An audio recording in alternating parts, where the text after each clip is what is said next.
नमस्ते, प्रणाम। सुनिए आप लोग, बेटी विवाह गीत है, कैसा लगता है आप लोग कमेंट में बताइएगा। आप फुल वॉच करके देखिएगा मेरा वीडियो। सुनिए।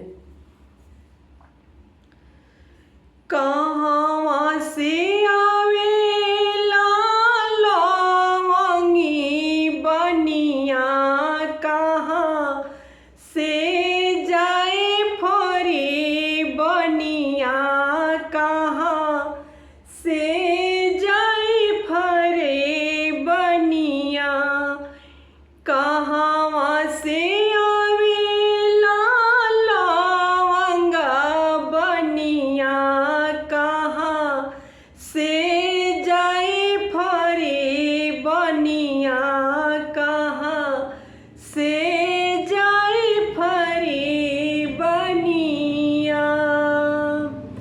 ए कहाँ से आवे से हरावा से राम कैले से राम कैले। पूर्व से आवेला लवंग बनिया, पश्चिम से जाए फरी बनिया, पश्चिम से जाए फरी बनिया। एकावनपुर से आवे से हरावा से राम कैले से राम कैले। घर में से निकले ली कावन बेटी से राम लावे लगली से राम लावे लगली। बाहरी बाड़ू की भीतर आयामा हो कवनायामा, यामा हो कवनायामा।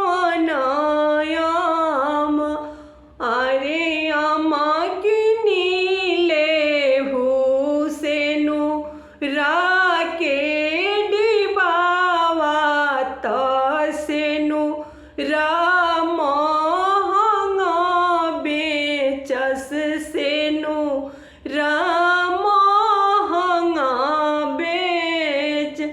अरे अमा की नीले से नुरा के डिबियावा से राम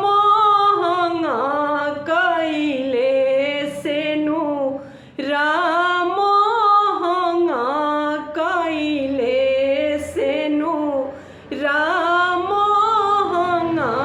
कैले। धन्यवाद दोस्तों। बेटी विवाह गीत कैसा लगा कमेंट में बताइएगा।